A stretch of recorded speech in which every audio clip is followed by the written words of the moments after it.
So let's have a look now at adding some rungs to our ladder. In the previous video, we changed the rung spacing, and you can see the numbers there extending from the bottom of the ladder.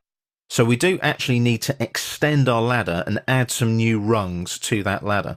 We're still in the Demo 11 project. We're still in drawing Demo 20. And what I'm going to do is zoom into this area here.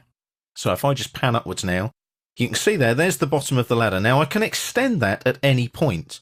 If I click here, you'll see the blue grip there, like so. I can click on that blue grip and just drag that down.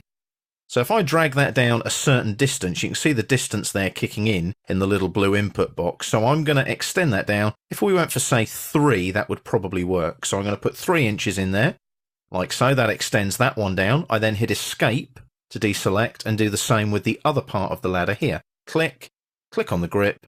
With the polar tracking switched on, I can drag that down, type in 3, and then enter, hit Escape. And then I know that both of those lines are still the same length. Adding a rung is very, very easy. Again, it's on the Schematic tab on the ribbon, Edit Wires, Wire Numbers, and it's that same flyout again that we looked at earlier. We click on Add Rung. And I come into the drawing area and it says Add Rung passing through this location or. Now you'll notice the or, I've got the down arrow on the dynamic input prompt. I've also got the option down on the command line. It's wire type. So basically I can change the wire type. Now I'm not too worried about that.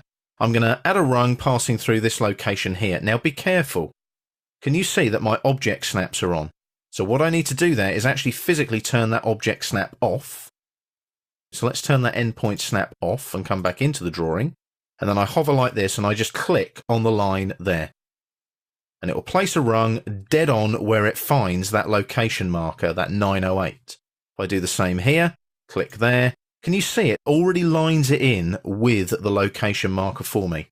It's very, very clever, AutoCAD Electrical. It picks up that piece of text and knows that that's where the rung has got to go. No object snaps needed, you'll notice.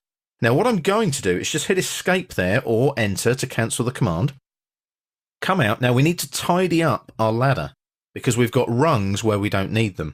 So zoom in real close and make sure that you delete the rungs you don't need. There's no components on them yet, so you can just delete them in this case.